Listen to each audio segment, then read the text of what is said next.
It's Nick bringing the business.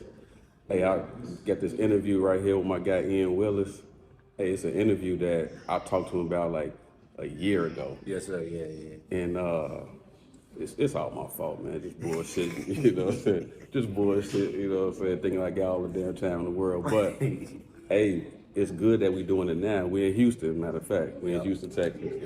Uh, Midwest Boom. Yes, sir. I mean, we don't want to talk about what happened. Yeah, Shit, well, but you know, normally we win, but Yeah. you know, today was just unfortunate for us. But once again, my guy Willis.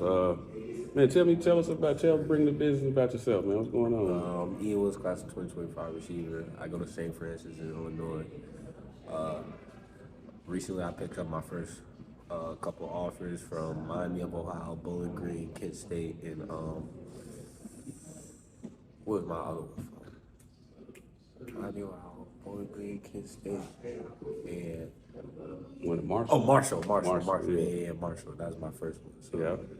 So Yeah. how that feel, man? So just to jump right into it, like how did it feel at first when you didn't have any, and then to get these back to back to back? So like it was actually crazy because like the night before, I was really thinking about like how I don't got no offers and stuff like this, and like what I could do better to make myself better. And then the next day, I at Miami of Ohio comes to the school, and I talked to the recruiting coordinator. They tell me that if I come down to the campus, they gonna offer me.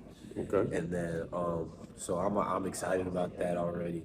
And then around like 11 o'clock at night, I get a call from my head coach, and he's on the phone with the Marshall head coach. Okay. And the Marshall head coach tells me that he wants to be my first offer. Literally, when earlier that day, Miami of Ohio told me they wanted to be my first offer. Okay. So, yeah, and then that was my first offer, Marshall. And then it was really cool.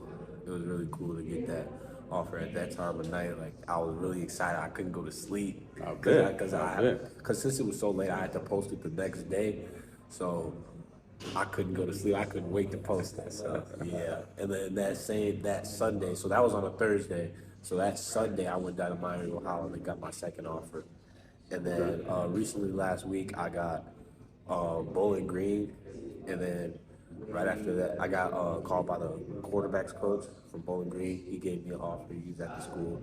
And then recently on Friday, or Thursday, I got Kent State offer.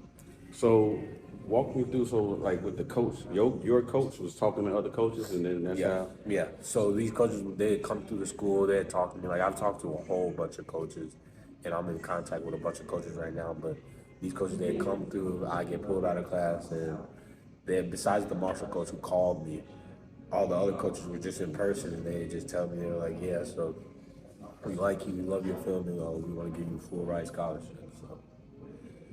So you've been doing this for a while. Yeah. You know what I'm saying?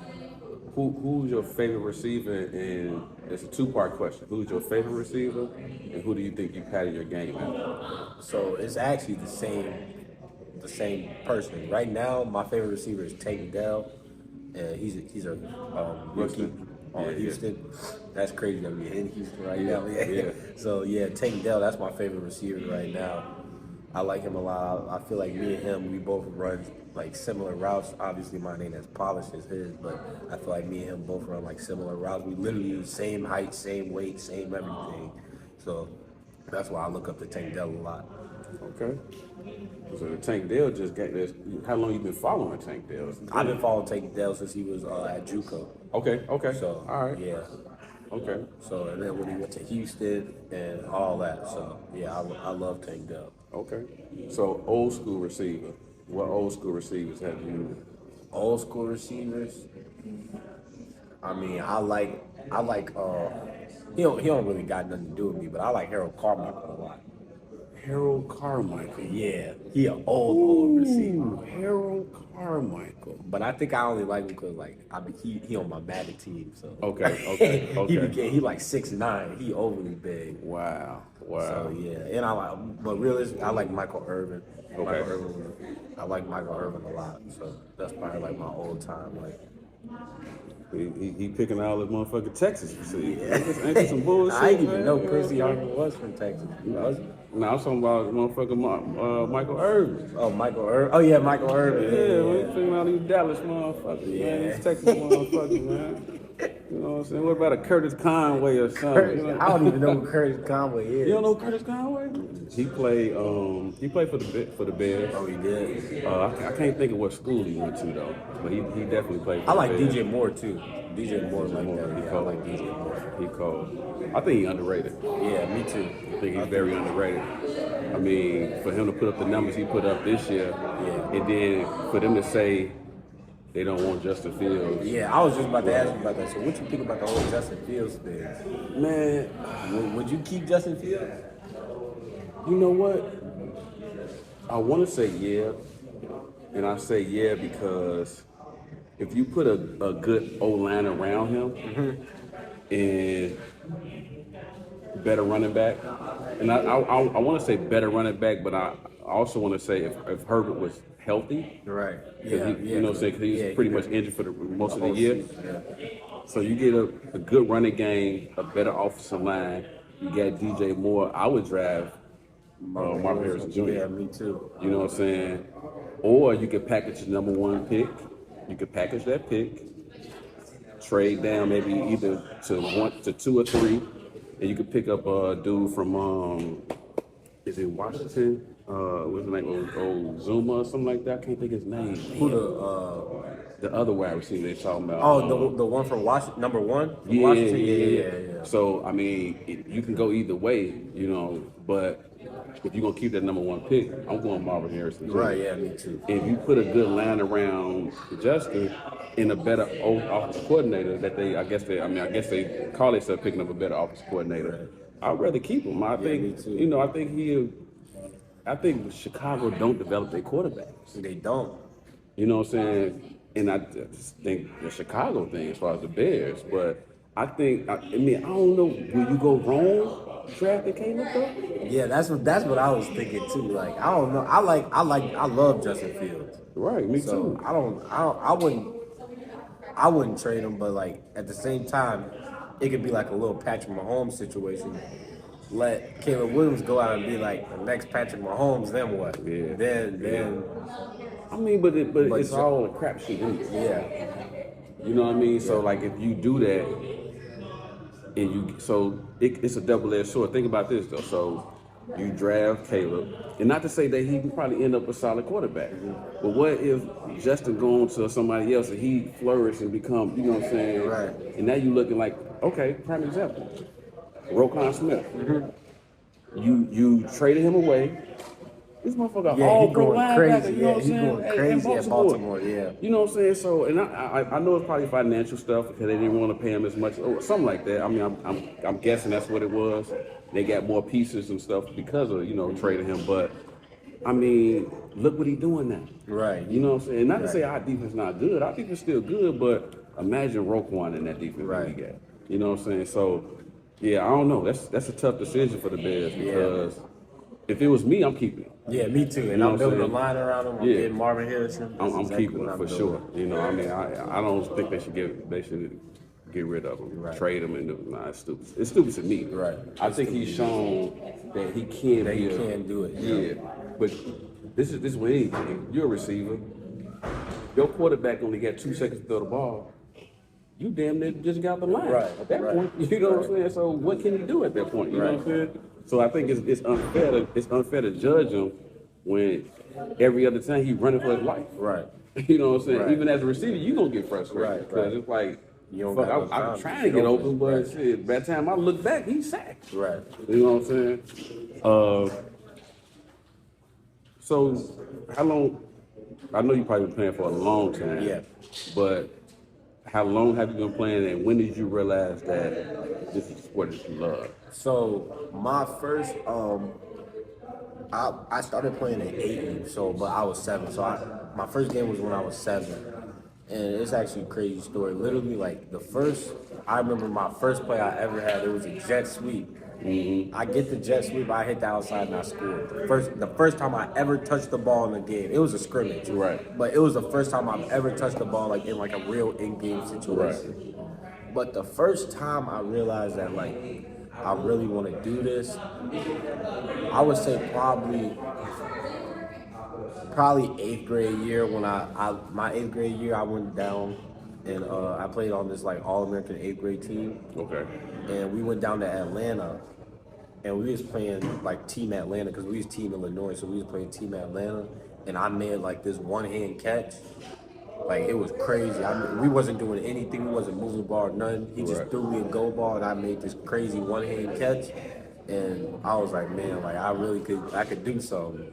Yeah. You know, so that was my first time really realizing, like, man, I could do something in this football stuff. So Yeah. I mean, so eighth grade, then you go to high school. What made you pick the high school you at, or it was it just like this is where you stayed, so you had to go? no, so I go to St. Francis. I live in Naperville, but I go to St. Francis. So a lot of the St. Francis coaches was through my youth program. Like my head coach was through my youth program. Coach Yvonne, he was through my youth program. He was my coach pretty much all my years. So he was like not recruiting, but they were trying to get me over there really hard. Right. And I just felt really comfortable with them. I put my trust in Coach Bob, and that's it was pretty much a no-brainer from there. But originally I was thinking about going to Providence. Okay. Me and a lot of my teammates from youth football almost went to Providence, but that didn't end up working out. The coaches ain't even there anymore. So Okay. yeah. So it was set up though. I mean, kind of, sort of. I mean, so I guess my question is, do you feel like that benefited you? Yeah. You by having them, and then Yes, I feel like it benefited me a lot because they've helped me so much with a lot of stuff in life, like not even just football, just a lot of stuff in life. And yeah, I feel like going to St. Francis definitely benefited me. okay. Because I think I forgot who I was talking to. I want to say I was talking to Elliot, and he was like, I don't want to say the offense centered around you, Yeah. but you're a big focus in the Yeah, offense. yeah, You yeah. know what I'm saying? Especially this year, I was really like I had like 1,000 yards or 1,100 yards. I had 80 catches and like 17 touchdowns. So this is by far like the best year I've had. So like I kind of knew like my offense was probably gonna come after Right. this season, but yeah. And then like so I started on varsity as a freshman. Yeah. So my first ever game, this year when I played NAS, that was my best ever game. But until this game, my best ever game was my freshman year, my first game ever against Lake Forest. Yeah. Okay. So basically what happened in that game, we was losing. Nobody was really doing anything. They was up like 14-0. And it's like second quarter. My coach finally put me in because I'm a freshman, so like he ain't gonna put me out there automatically. Right. So he finally put me in. First play, I catch like this out route. I juke this dude. The play goes viral. Like it has like 1 million views right now. It's So crazy. what? So hold on. So tell the people, because I want to know. I'll bring the business people that go there. So what's the link for? It's on YouTube. Or It's on Blake Films. Blake So Film. 23K Blake Films. Yeah. Okay. Okay. So that he's the one that posted it, and it's at like 1 million views right now. Like, Okay. So that happened, and then like I ended up scoring, and basically at the end of the game I had like nine catches, a touchdown for like 150 yards. My first game ever playing varsity. So that was really eye opening to me too. Okay. So that's a hell of an impact. Yeah, I mean, as a freshman. yeah. And then my sophomore year, obviously expecting to have a really big year. I came in, I played the first 6 games. I think I had like 10 touchdowns, somewhere around there, ended around there. Broke my collarbone week 6. And then thankfully I had like this really good like therapy thing. It's called like the ARP machine. It's like called an ARP machine. They like put these things around like my collarbone and it like makes it heal faster. So I got back like 3rd round of the playoffs. Got to play in that game against Rochelle. We ended up winning. Then the semifinal game against Providence, we came back and we fell short. by like 1 point. It was crazy. So that was my sophomore year, and then my junior year, my best year so far. So your team in a whole, because I know like you're a big part of the offense, Yeah. but your team as a whole, how did you rank your team as far as like defensively, all of that? Defense. So basically, I think we was the best offense in the state, and not just in 5A in the state, because we have so many weapons. Like our quarterback Alessio, he's at Michigan State right now. Yeah. We had a really good running back, Tyvon. We had one of our receivers, Deshaun Williams. He has a couple offers. He transferred to Naperville Central though. Okay. So he left, but we had Zach Washington. He has a couple offers. Dario Milivojevic, Alessio's little brother, he blossomed. He's really good now. Okay. So, and then we got this other kid named Liam. He's really good. So we just had a whole bunch of we had way too many weapons. Like there was no team that could really guard us. Like even when we played Morgan Park has probably the most athletes in the state. Yeah. By far. Like they have athletes everywhere. We was throwing all over Morgan Park just because like our receiving core was by far like the best receiving core in the state, I feel like. So do you contribute that to just talent or the coaching? Talent, coaching, everything. Our wide receiver coach is my boom coach. Greg. Oh yeah. Greg, yeah. he's our wide receiver coach. So I give him credit too, and like I like Greg. Yeah, I like Greg too. Greg. He brings the energy every day in practice. So You know what I like about Greg? It's the energy, but I like his route concept. yeah. It's like it's so, you know what I'm saying? I love his route Yeah, concept. and he's like he calls a couple plays too, so like he's like our co-offensive coordinator too, so like That's cool. so yeah, it's real cool working with Greg in the off season and in season. So I do have a question about Boom. Okay. What do you feel that Boom has Boom helped you? Okay, let me rephrase the question. How has Boom helped you? How has Boom helped me? Boom has helped me a lot. Boom has helped me with I feel like Boom has helped me with my quickness, my releases, and my competitiveness. Okay. So when I was younger, I was always a competitive dude, but like Boom really brought like I feel like the dog out of me. Like Yeah. when in a game when I'm talking stuff and I'm like playing real confident, I think Boom helped me with that the most out of anything. I feel like Boom helped with my confidence more than anything. Okay. Because like you going against like the best dudes around, like Yeah. you just running routes against them. Like that's what I do. I run routes. Right. So when you running routes against like the best DBs like in the nation and stuff, it's really fun. And yeah, Boom has helped me a lot with like receiver wise, like strictly, Boom has helped me so much. Right. So yeah, Boom has helped me. I guess my next question would be the confidence level that you have. I see it. You know what I'm saying? I've been watching you for years. Yeah. But where did it come from? And then like your work ethic. How has your work ethic helped your confidence? So, as I was saying, yeah, Boom has helped with my confidence. I've always been a pretty confident dude, though. So, like, I've always felt like I was, like, one of the best out. I always felt like I was one of the best receivers. Every time I'm playing, I feel like I'm the best receiver on the field. So that's just something that I always keep in my mind. I always tell myself that nobody can guard me, like, Right. and that's just something that I stand by. So I really just try to keep myself as confident as possible. Okay. And then, wait, what was your other question? Your work ethic. Oh yeah, my work. So I work out a lot. I train a lot. I've been doing that for a while. I usually, so right now I'm running track. Okay. I'm running track and I got a lifting coach to try to get me like bigger. Yeah. So I'm trying to put on like probably 15 pounds this off season. Okay. So I work out a lot, yes sir. And, I'm just trying to eat more. Yeah, You that's- just gotta eat. So But are you, the thing about eating, because like with my son, he picky. yeah. You know what I'm saying? So it's like, he either want Chick-fil-A, Cane's. Yeah, that's me You know what I'm too. saying? I ain't gonna Like- lie, I don't eat healthy. I don't be eating that healthy. My dad be trying to get me to eat healthy. I mean, I be taking protein shakes though. I be taking my protein shakes and all that, but my dad be trying to get me to eat healthy. And I don't know. It's hard right now. I mean, but you have to understand though, Yeah. like what you put in your body, even at your young age, it makes a difference. You know what I'm saying? It really makes a difference in what you put in your body. Because imagine like you're fast now. You know what I'm saying? You're very agile, you know, but imagine you putting the right things in your body. Right. You know what I'm saying? To help fuel what you're trying to do. Right. Because like me and Nick just came from Louisville on a visit. And what amazed me about, and I'm not saying like most schools probably didn't like them, you know, especially like that higher up in the D1 level, but it's how they pattern their meals and the protein and everything to a specific player. You know what I'm saying? Yeah, so they like, make they have a different meal plan for every single player. It don't matter. And like the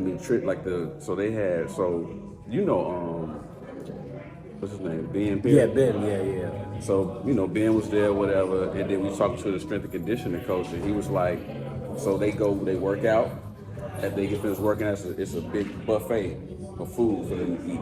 But then on the side, it's just like, it's like, you know, Ian. So they're going to have Ian Willis, they're going to have your protein strictly for you on like how they want your body to build and all that. So they have it, so can't nobody else pick your shit up because you got your name on it. Right. So it's amazing how, I mean, I say it's amazing, but when I think about it, you all bring so much revenue into those schools. Right. Where they have to, you know what I'm saying? You're right. You know, it's like, I hate to say it like it's a product because, I mean, it's like we, you know, but in essence, that's what we are. Right. You know, because they only gonna do it if you produce. Right.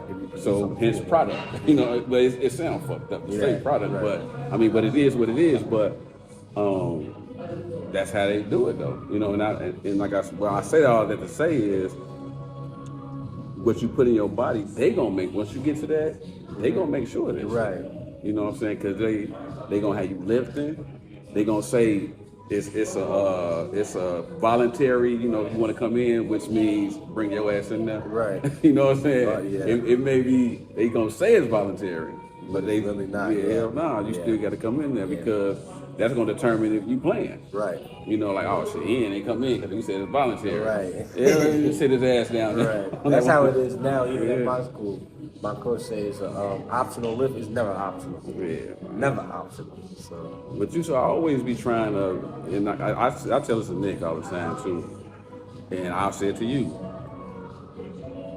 The amount of time that you're training and working on your craft, even if you did it, let's say for instance you did it 10 minutes every day.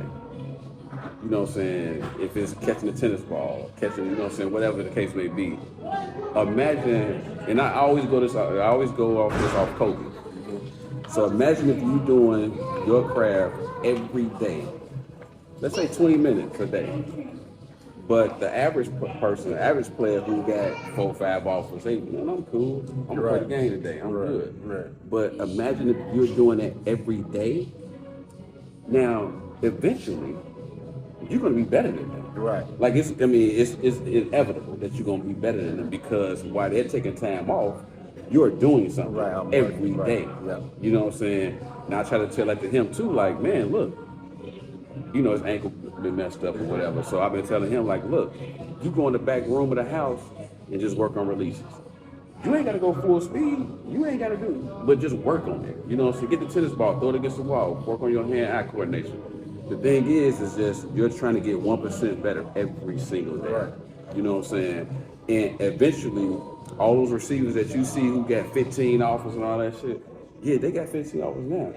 But if you maintain that consistency of doing what you're doing, it don't matter how many offers they got. Right. At the end of the race, you're gonna be on top. Right. You know what I'm saying? So I always tell it to him because, like, I mean, we're in the process of seeing schools or whatever like that. He just got off of a Zoom visit with Cornell University. Okay. So I mean, we're in the process of doing the same things or whatever like that. But I think we didn't have I hate to say feeder program. But we didn't have, like, so our youth program, we didn't have anything where we can go to a school where it was patterned around, you know. So we went to Brother Rice because that's the school, you know, I don't say powerhouse, but you know what I mean. Yeah. But instead of him going to somewhere like a Morgan Park, at the time it wasn't good. You know, when we first went to the high school, it wasn't good. But the neighborhood school was that. Oh, that was y'all neighborhood school, Morgan Yeah, Park? Morgan Park is like right down the street. You know, but at that particular time, going in freshman year, Morgan Park wasn't shit. Right. In football, man, basketball, they always been good. Right. You know, so it was like go to Brother Rice, Maris, Mount Carmel. You gotta go to those places and hope that they gonna feed you the ball like you want to be, want to be fed. But that's why I asked you about yours, because I think that's a great situation you was put in. Yeah. You know what I'm saying? Great situation you was put in, because it has allowed you to flourish. Right. You know what I'm saying? And it shows your growth. But also though, I'll say this though, because I don't want to make it seem like just the opportunity presented itself for you. I want to say that every opportunity that came about, you took advantage of. Right.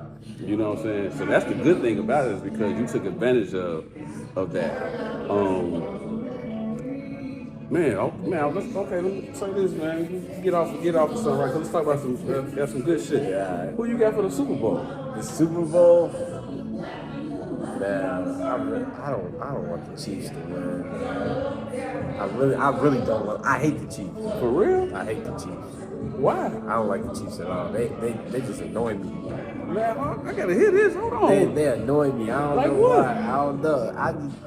I like Tyreek Hill a lot.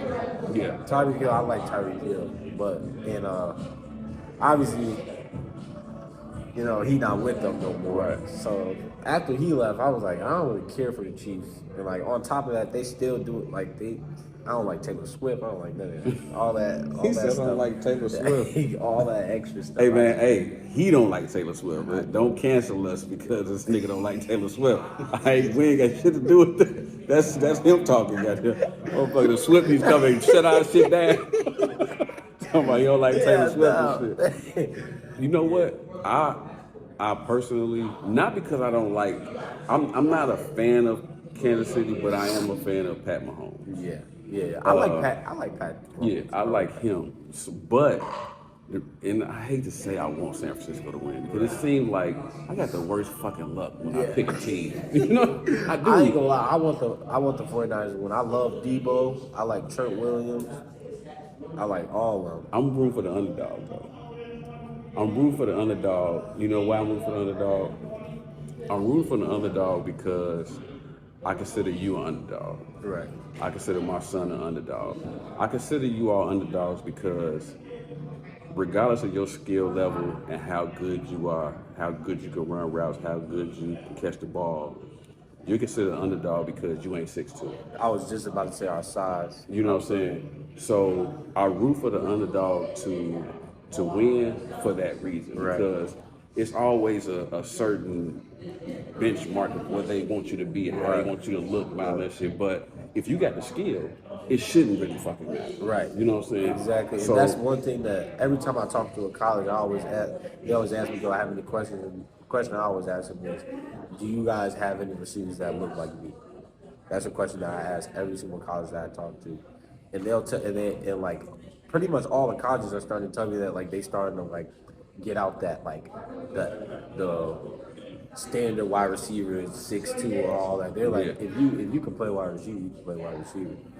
So like you don't gotta be 6'2", 6'3" to be successful in college anymore or the NFL. yeah, and that's why so I want Purdy to win.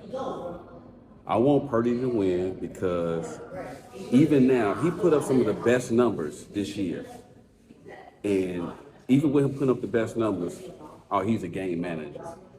You know what I'm saying? This motherfucker put up some of the best numbers in from all QBs in the league. You know what I'm saying? Right.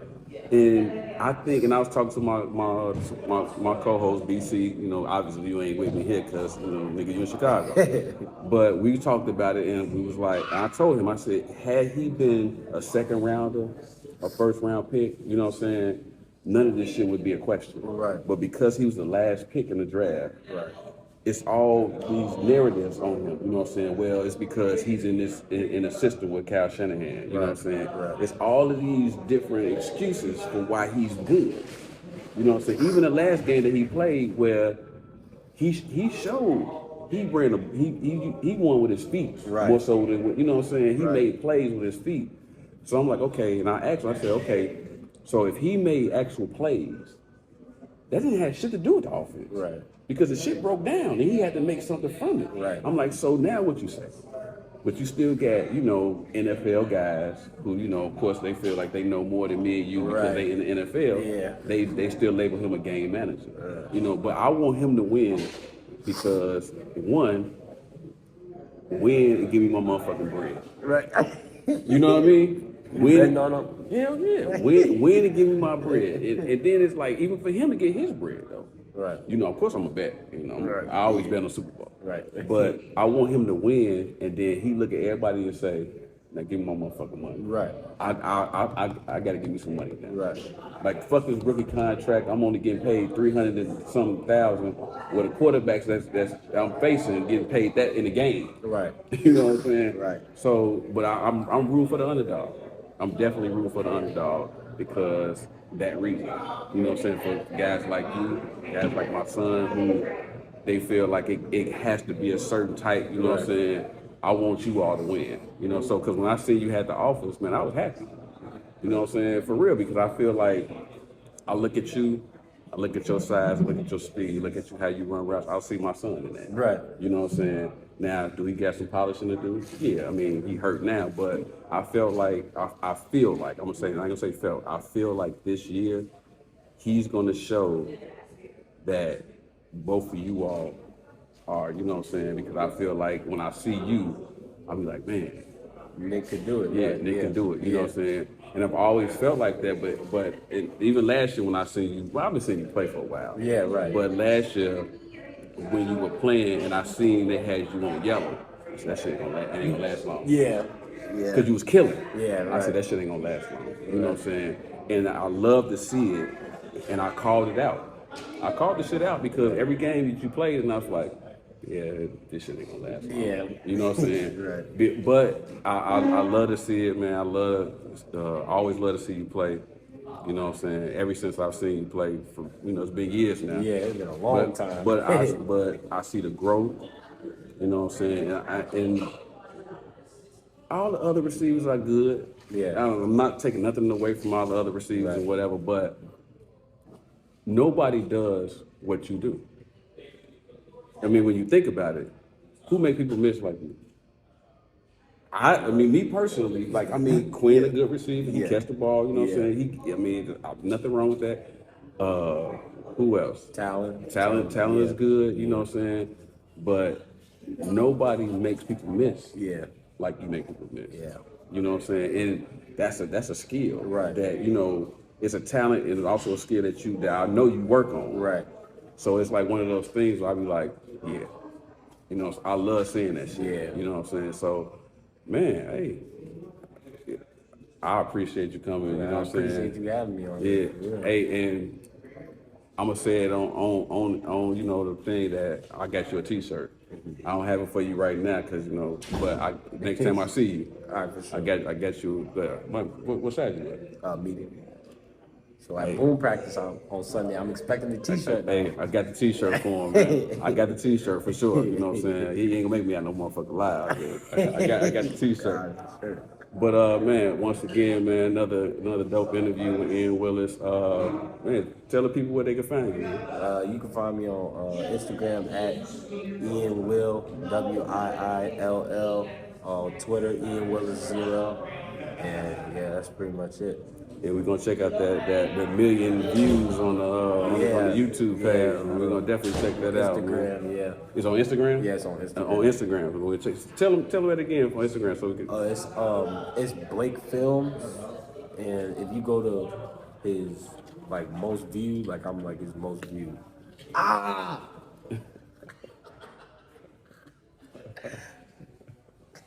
Yeah, aren't you really bad? Oh. Did that really hurt? Huh?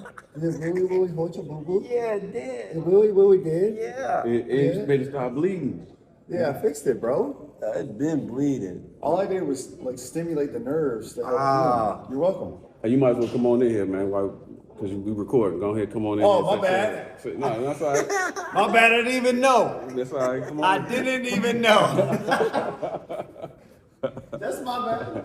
Hey, and I ain't editing it out either. That's staying right there. So you said Blake. Yeah, Blake Films, yeah. Okay. So hey, once again, man, another dope interview. Houston, Texas. Ian Willis. We gonna follow him. This ain't gonna be the last interview. We gonna check back with him when he get 6 more offers. You know what I'm saying? We at 4. We gonna try to get to 10. Right. You know what I'm saying? Before this all over with. Yep. And we got New Orleans. I might fuck with you in New Orleans. 'Cause if you get some more offers, we gonna come back to the table. We gonna talk Hopefully I about this will. shit again. Hopefully I will have Yeah, somebody. for sure. Yep. Hey man, another dope interview, man. Peace. All right, I'll see you. All right, I appreciate it.